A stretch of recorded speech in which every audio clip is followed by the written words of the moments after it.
je vais vous raconter ma version. Je vais essayer d'être assez claire, précise, rapide. Mais bon, il y a tellement de choses à dire. Je vous cache pas que je suis encore sous le choc face à tout ce qui s'est passé, face à cette injustice. Alors je vous explique. Hier, je devais descendre dans le sud parce que c'était l'anniversaire de mon beau-papa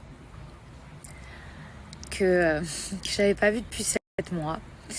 Bref, je suis désolée, je suis un petit peu émue. C'était également la fête des pères aussi hier, donc c'était super important pour moi de descendre, voilà. Et dans la foulée, quelques jours après, vous savez qu'il y a le tournage du cross qui commence. Donc j'ai pris mes affaires, voilà, pour ce tournage. Alors j'ai pas pris 10 valises, mais 3. J'arrive à la gare avec mes 3 valises. Donc j'avais 3 valises qui ont une taille normale et une petite qu'on met, vous savez, les bagages à main dans les avions qu'on peut prendre avec nous qui sont petites. Donc, j'arrive à la gare, il me reste à peu près 10 minutes avant de prendre mon train. Je suis accompagnée d'un ami à moi. Et à ce moment-là, je demande à un agent de la SNCF si mon ami peut m'accompagner jusqu'à ma voiture pour m'aider à porter mes valises. Et l'agent de la SNCF me dit que c'est pas possible. Moi, il n'y a pas de problème. Les règles, c'est les règles. S'il peut pas, c'est pas grave, je vais me débrouiller. À ce moment-là, il y a un autre agent de la SNCF qui me voit et qui me dit catégoriquement, Madame, vous avez trop de valises, vous pouvez pas prendre le train. Donc là, dans ma tête, je me dis, comment ça?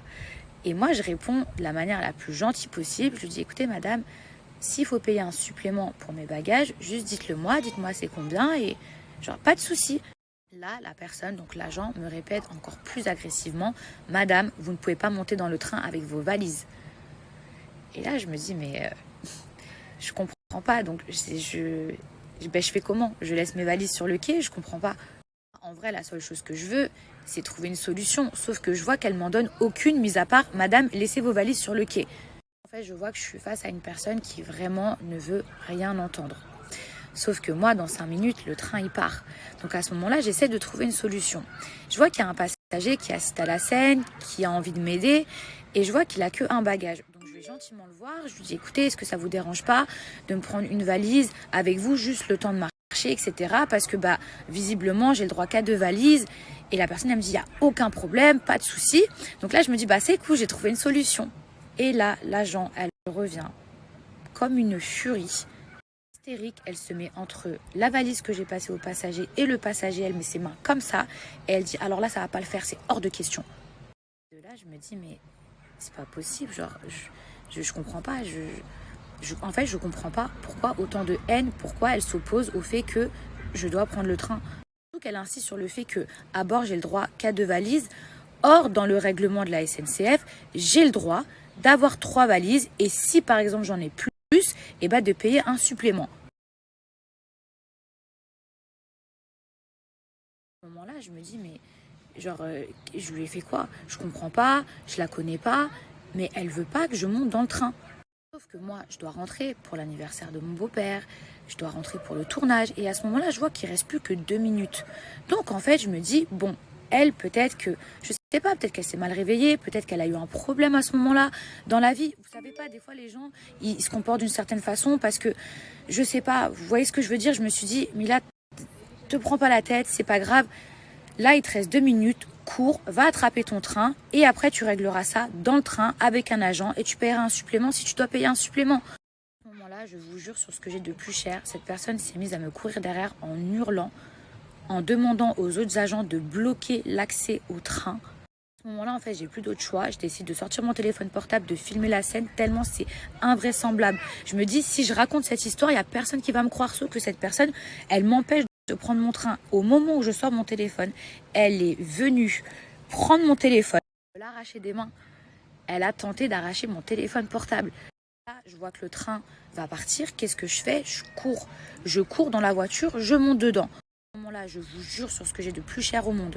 D'accord, je suis dans le train. Elle monte dans la même voiture que moi. Elle tente d'arracher mes valises, de les extraire sur le quai. Vous dire que je vous mens pas, regardez, j'ai perdu mes ongles en essayant de tirer ma valise, regardez. À ce moment-là, moi je suis dans le train, je me dis c'est bon, il va pouvoir démarrer, je vais régler ça avec une autre personne ou un autre agent qui peut-être sera un petit peu plus apte à m'écouter et à entendre ce qui ne va pas. À ce moment-là, moment-là, elle, en fait, elle refuse de monter dans le train. Et je me rends compte que le train, il part pas parce que c'est elle, la contrôleuse de ce train. Donc, en fait, pendant 45 minutes, voire 1 heure, elle a pris en otage tout le train parce qu'elle ne voulait pas monter dedans, car j'y étais. Moi, la seule chose que je voulais, c'est que le train parte et qu'on puisse tous rentrer chez nous ou faire ce qu'on avait à faire. À ce moment-là, elle a commencé à dire que je l'avais agressée. Je ne sais pas si vous vous rendez compte. Elle est partie dire que je l'avais agressée. Des gens de la sécurité qui sont venus, SUGE ou quelque chose comme ça, qui ont été super gentils avec moi, hyper compréhensifs, qui m'ont expliqué que, en fait, là, c'était plus le problème des valises. C'est-à-dire que maintenant, elle m'accusait de l'avoir agressée. Je ne sais pas si vous vous rendez compte. Moi, à ce moment-là, je pensais qu'à une chose, aller retrouver ma famille, aller retrouver mon beau-papa. Vous savez ce qui m'a fait archi mal au cœur? C'est quand j'ai entendu des gens crier « Sortez là ». Déjà, ces gens, je sais que je peux pas leur en vouloir parce que déjà, ils savaient pas que c'était moi à l'intérieur, ils savaient pas la situation. Mais moi, j'ai été dans le train, je voulais que le train parte. C'est elle qui a fait en sorte qu'il ne parte pas parce qu'elle ne voulait pas monter dedans. Et est-ce que vous imaginez la peine que ça a pu me faire quand j'ai entendu « Sortez là » parce qu'en fait, eux, ils pensaient que c'était à cause de moi que le train ne partait pas. Il y a des gens de mon wagon, super gentils, qui ont essayé d'aller voir cette femme en lui disant « Écoutez, c'est qu'un problème de valise, c'est rien. Au pire des cas, elle paye un supplément, c'est ridicule, etc. » Elle hurlait « La SNCF, c'est moi. » Ça veut dire quoi, la SNCF, c'est moi? C'est à ce moment très précis que l'histoire, elle a pris un tout autre tournant. Il y a la police qui a débarqué. Moi, je me suis dit, enfin, ça y est, on va pouvoir partir. De toute façon, je suis dans mon droit, j'ai 3 valises. Au pire des cas, la petite à main. Bon, ben voilà, encore une fois, s'il faut payer un supplément, il n'y a pas de souci. À ce moment-là, je vous jure sur ce que j'ai le plus cher au monde, j'ai la police qui me demande de descendre. Sinon, ils m'emmènent de force. Je suis contrainte de les suivre. Moi, dans ma tête, je me dis, mais c'est moi la victime dans l'histoire. Genre, c'est moi, je vais porter plainte. J'arrive au commissariat, c'est simple. Je suis passée de victime à madame, à partir de maintenant, vous êtes en garde à vue. Je ne veux pas rentrer dans la manière dans laquelle j'ai été traitée les premières heures quand je suis arrivée là-bas, mais je peux vous dire que c'est un scandale, c'est une honte, c'est inhumain, c'est de l'injustice, c'est de l'abus de pouvoir. Il faut savoir que j'ai été amenée au commissariat avec toutes mes affaires, donc mes affaires de tournage, mon sac à main, etc. Tout a été fouillé au millimètre près. Je ne sais pas si vous vous rendez compte, mais vous voyez ce que j'ai pu ressentir quand ces gens-là, ils ouvrent toutes vos affaires, ils regardent jusqu'à vos petites culottes. Et de là, dans ma tête, je me dis, mais quand même, il y a des témoins, il y a des caméras. C'est elle qui m'a agressée, c'est elle qui a pris mon téléphone. Et ça, je pensais que ça existait que dans les films, que dans les séries, que genre... qu'on met la mauvaise personne en prison ou en garde à vue et l'autre, elle vit sa best life. Je me suis dit, mais c'est pas possible. Genre, là, c'est un cauchemar ce qui m'arrive.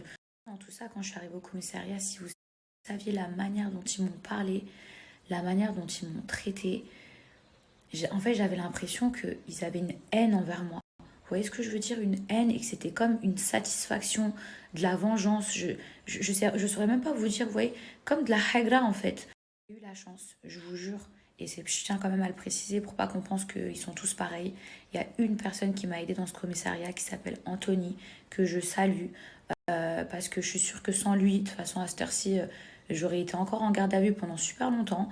La personne qui s'est chargée de l'enquête, et cette personne-là, elle a été au top. Quand je vous dis au top, c'est qu'elle m'a traité comme un être humain. Elle a été neutre, elle a attendu d'écouter ma version. Mon avocat, Ari Halimi, pareil, si lui n'avait pas été là, bah, je suis sûre que je serais restée en garde à vue jusqu'à 10h du matin et qu'ensuite j'aurais eu un jugement. Gali, mon agent, heureusement qu'elle était là. Mais maintenant, je vais vous dire un truc. Regardez ce que moi j'ai vécu. Regardez l'injustice. Regardez, je passe de victime à je me retrouve en garde à vue. Mais moi, j'ai eu la chance d'avoir un avocat. J'ai eu la chance de tomber sur un enquêteur comme Anthony. Mais imaginez les gens qui n'ont pas cette même chance. Réellement, mais genre réellement, je me suis rendu compte qu'il y a des gens qui peuvent aller en prison pour rien. Comme ça, comme ça. Je tiens à vous dire qu'aujourd'hui, l'affaire, elle est classée et qu'elle a été classée sans suite. J'ai vu beaucoup de choses écrites sur les réseaux sociaux. C'est vrai que au départ, les gens, ils savaient pas trop ce qui se passait. Et il y a des gens qui pensaient que genre j'avais voulu faire la Maria Carré en mode oui, il me faut un porteur, un bagagiste. J'ai dit jamais, jamais, jamais, jamais. Les gens qui me connaissent, vous savez en plus que je suis pas comme ça. Un jour, j'étais assise dans ma cellule et je me disais, c'est pas possible. C'est pas possible ce qui est en train de m'arriver. Je repensais à l'histoire, je me disais pour des bagages en plus auxquels j'avais le droit. Je me suis dit, mais genre, c'est réel, il y a des gens vraiment, vraiment, il y a des gens, ils peuvent abuser de leur pouvoir comme ça et vous pouvez rien faire. Poser 1 milliard de questions. 1 milliard de questions. Je me suis dit, est-ce qu'on me fait ça parce que je suis une candidate de télé ou est-ce qu'on me fait ça parce que c'est juste de l'abus de pouvoir? Donc voilà mes petits chats, maintenant vous avez ma version de l'histoire. Faites attention à vous, je vous jure, c'est le meilleur conseil que je peux vous donner. Je vais vous laisser aussi le contact de mon avocat parce que ça pourra toujours vous servir. Les vidéos de la gare, elles ont été visionnées, analysées. On voit clairement que je n'ai jamais agressé cette femme, bien au contraire. Donc voilà, maintenant vous savez toute l'histoire, toute la vérité et c'est une affaire qui a été classée sans suite.